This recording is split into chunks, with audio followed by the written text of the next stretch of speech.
one of the things that happened with Overwatch 2 this week is that a lot of people had a hard time logging in. Now, this was because of the DDoS attacks that happened on Tuesday, and there being a lot of server overload problems. But one other issue that popped up, which I think if people were paying attention, they should have seen this coming, was the two-factor authentication that they had for the game in question. I forgot exactly what I think they called the defense matrix that they had for the game. I forget exactly what they called it. Yeah, that was what it's called, the Defense Matrix Initiative. Okay, good. Okay. And basically what they did is they required you to have a phone number in order to actually log into the game.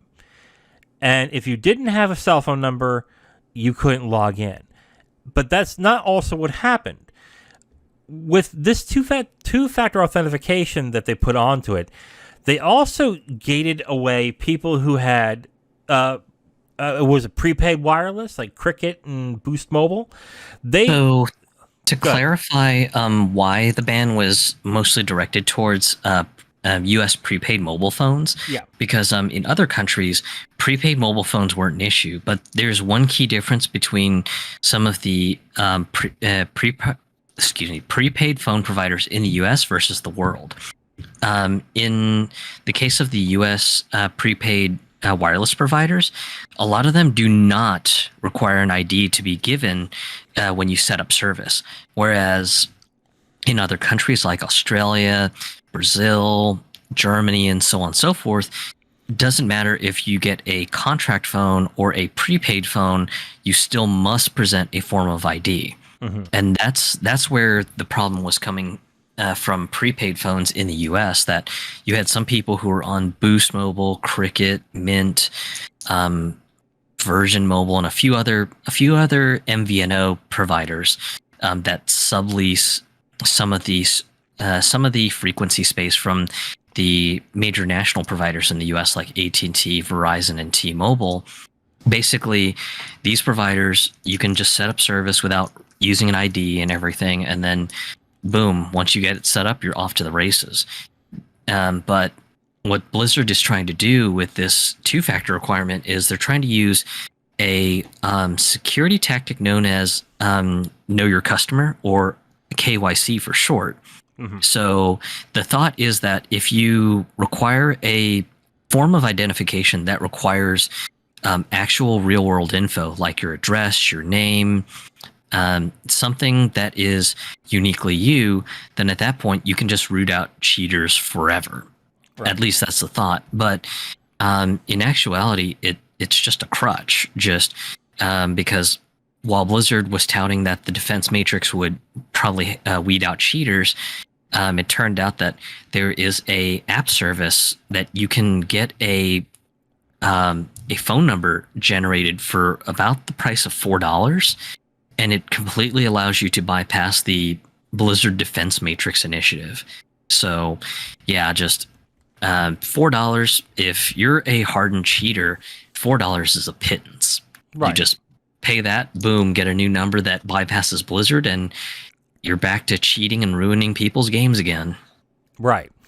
And I honestly get where Activision was coming from here, because at this point, like, your only other options are then to say, okay, we need a bank account, which requires you to have ID in order to create, or have the phone number, or which would have been really beyond the pale, require photographs of your driver's license in order to actually play the game, which I can imagine a lot of people not being comfortable with. So initially, I had no problem with this whatsoever. Like, I actually thought this was a good idea, because then if this is what's going to take to curb cheating and curb people being toxic, then fine. I'm completely okay with it. I did find it really strange that with people who were playing Overwatch 1 like religiously, were not allowed in unless they put their phone number in. That was weird, because in that case, I would have been like, well, I've been playing this game for 8 years and never had a problem. Why are you banning me all of a sudden?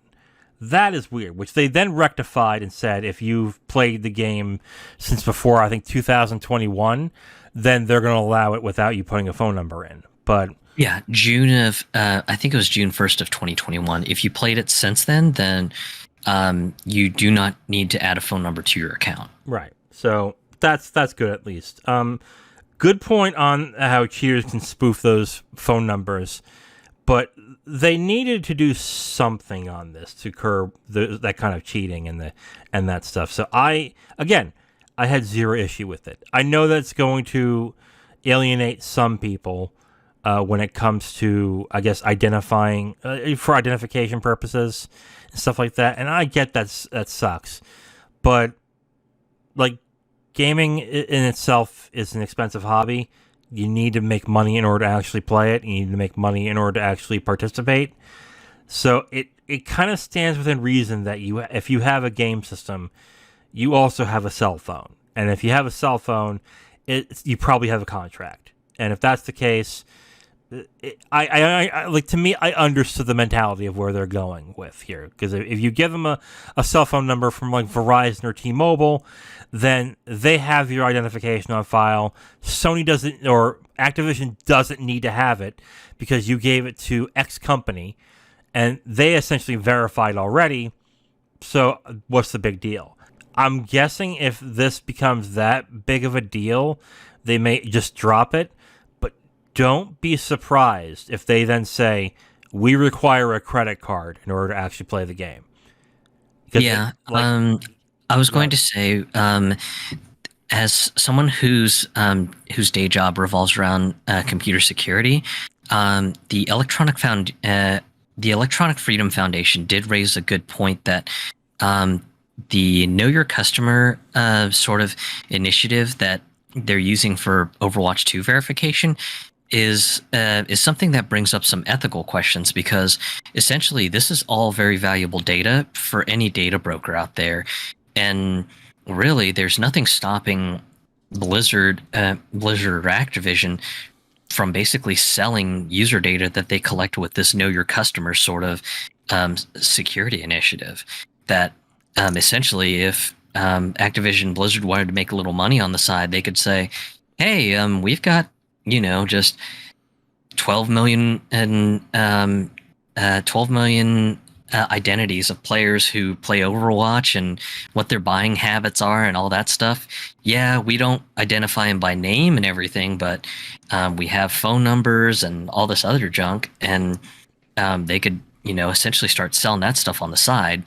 And the point that they brought up was just kind of Blizzard needs to, just be upfront on what they're doing with that Know Your Customer data. If it's just, hey, all we're doing is just using it for verification, we are not grifting on the side, trying to sell the data off to the highest bidder or anything like that, they need to clear it up ASAP, because potentially this could run afoul of some of the EU's laws. Yeah. So this is something that I'm going to be very curious to see how it boils out, because if potentially this gets into thorny territory of basically Activision Blizzard running a data brokering sort of business on the side, yeah, you're going to see this become much more chaotic in the future if that's the case. I mean, if that's the case also, just to clarify something, in order to get a Blizzard account, you do have to have your name and address on your profile as well. So not only will they have your name and address, they'll have your phone number, and if they decide to broker that out to somebody, they'll pretty much have all your information at that point, and your credit card number. So yeah, I mean, that's unfortunate. That hopefully they're not going to do that, and they said they're not, but I hope that's not the case. When they announced that they were going to curb a little bit of this on Overwatch 2, the story initially died. But then recently it was announced that Modern Warfare 2, the new COD that's coming out this month, is going to have this as well. And they might be strictly adhering to it. Since Modern Warfare, I think it was Warzone, has had cheating problems since day one. And if they need to curb cheating that badly, they may just turn around and just keep it on Modern Warfare 2. So that's another reason why this story is getting a little bit bigger, because the new COD is actually looking to be very anticipated for a lot of people. But if they're requiring people to have phone numbers in order to play the game online, we might see this problem all over again when it comes out in October. But I gotta be honest, I'm okay with it. I'm totally fine with them requiring a phone number from a postpaid company, because, like I said, in order to get into this hobby, you need money, and if you need money, it stands to reason that you have a good job, and if you have a good job, you have a cell phone that is not prepaid. I hate to price people out. It sounds terrible, but that's just the reality of the situation. And well, here's a counterpoint to think of. Go ahead. For me, earlier this year, I actually swapped to Mint Mobile, one of the providers that does not require you to provide your ID on setting up service with them. Okay. And had I recently added my phone number during Overwatch 2, I may have actually been completely blocked from playing Overwatch 2. Right. The reason I got past it was I'd added my number to my Blizzard profile many years ago. Yeah. For a backup verification for the Blizzard Authenticator tool.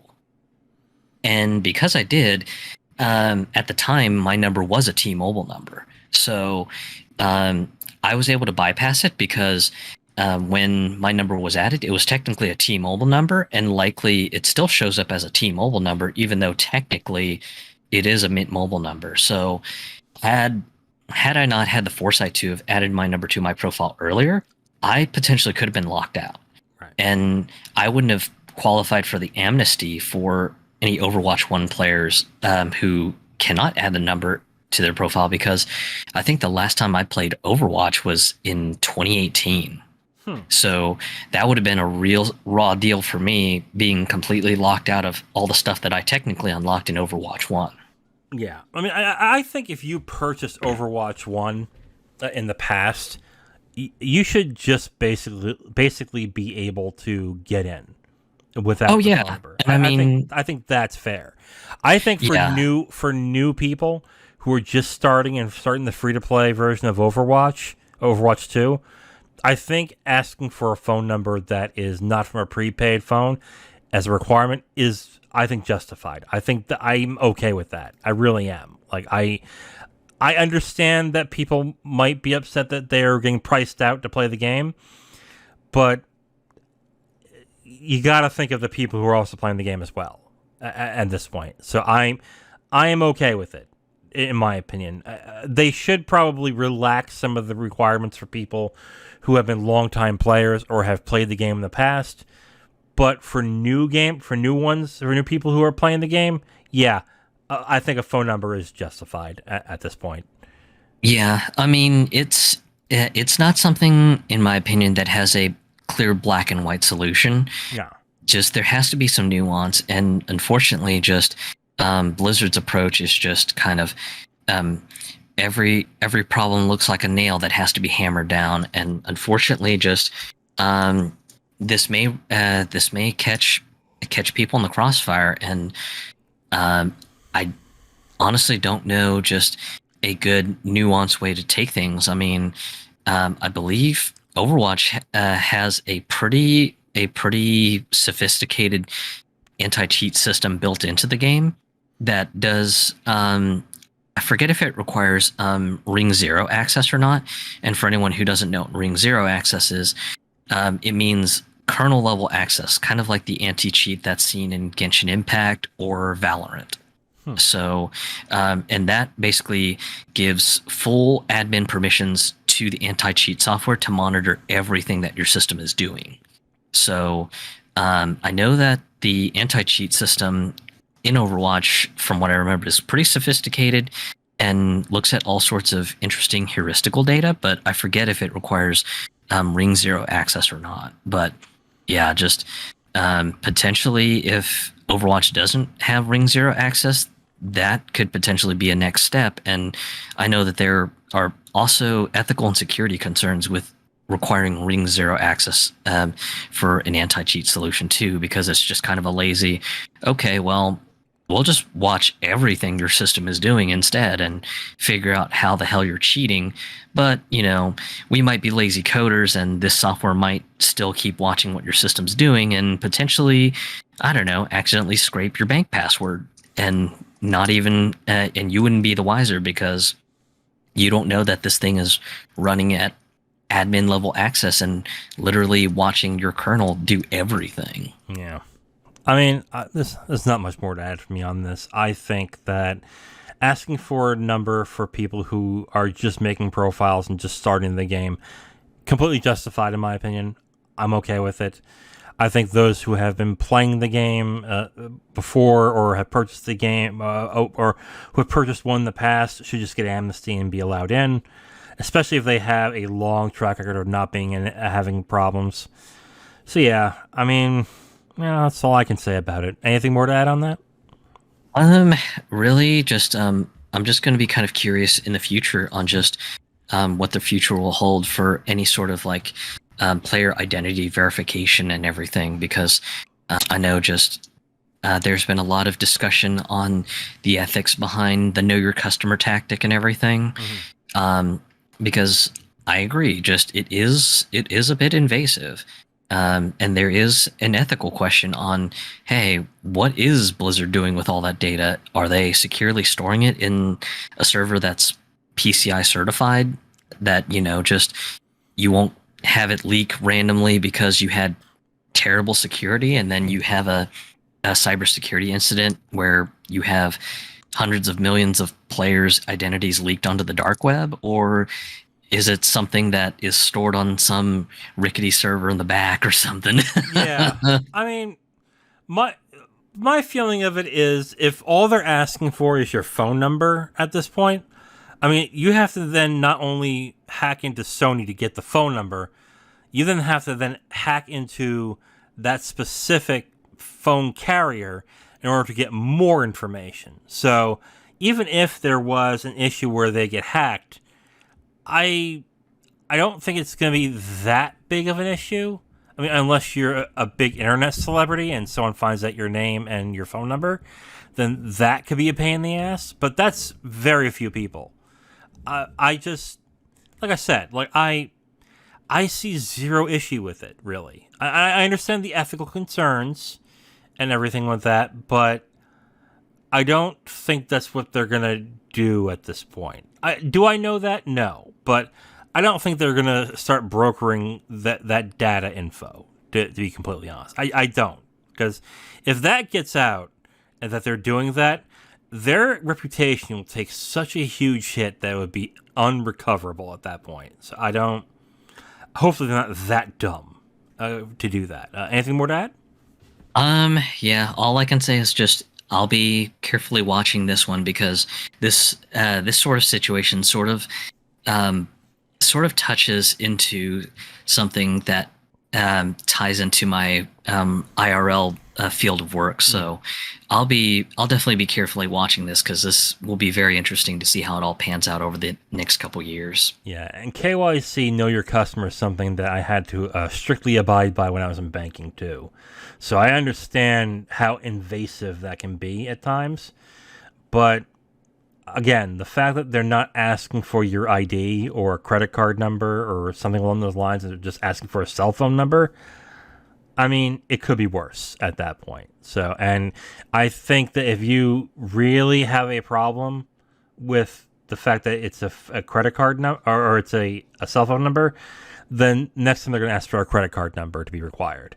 And it's going to have to either be a bank debit card or it's going to have to be a credit card that's from Capital One, Citibank, like a reputable credit card that is not a prepaid debit card. It would have to have your name etched on it. So, I mean, pick your poison at this point is what I'm going to say. Would you rather it be your bank account or would you rather it be your cell phone? So, up to you on that one. Thank you for listening to this podcast segment. The Capital Games podcast is done every week, and we post it on all your favorite podcast apps, as well as segments on YouTube. If you want to listen to another segment, you can listen to a new one right there on the screen.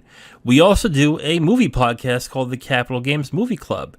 If you'd like, you can go ahead and click on that and see all the movies that we have reviewed from that point. Thank you for listening, and we hope to hear from you soon.